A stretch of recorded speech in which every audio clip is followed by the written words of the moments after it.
ভারতের কেরালায় ভূমিধসে নিহতের সংখ্যা বেড়ে দাঁড়িয়েছে ১৬৬ জন। আহত হয়েছেন শতাধিক মানুষ। এখনও নিখোঁজ আছেন অনেকে এবং রাজ্য জুড়ে চলছে দুদিনের শোক। ওয়েনারের কাদামাটি খুঁড়লেই বেরিয়ে আসছে মরদেহ। ৩২ ঘন্টার বেশি সময় পেরিয়ে গেলেও এখনও নিখোঁজ অনেকে। চলছে উদ্ধার কাজ।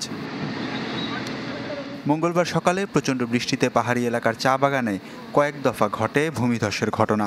এতে চাপা পড়ে ঘরবাড়ি আর অসংখ্য মানুষ। ভূমিধসে ওয়েনারের সাথে আশপাশের এলাকাগুলোর যোগাযোগ বিচ্ছিন্ন হয়ে পড়ায় ব্যাহত হচ্ছে উদ্ধার কাজ। ত্রাণ সরবরাহে পেতে হচ্ছে বেগ।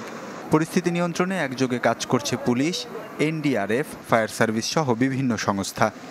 মুন্ডাকাই ভিলেজ হ্যাঁ, আমরা আশঙ্কা করছি ধসে পড়া বাড়িগুলোর নিচে অনেকে আটকে আছে। তাদের উদ্ধারই এখন মূল লক্ষ্য। মুন্ডাকাই গ্রাম থেকে আহত অনেককে উদ্ধার করা হয়েছে। পানির স্রোতে ভেসে যাওয়া অনেকের মরদেহ মিলছে নদী তীরবর্তী অঞ্চলে।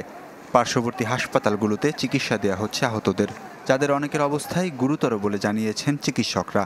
ভূমিধসের ঘটনায় রাজ্যে জারি রয়েছে রেড অ্যালার্ট।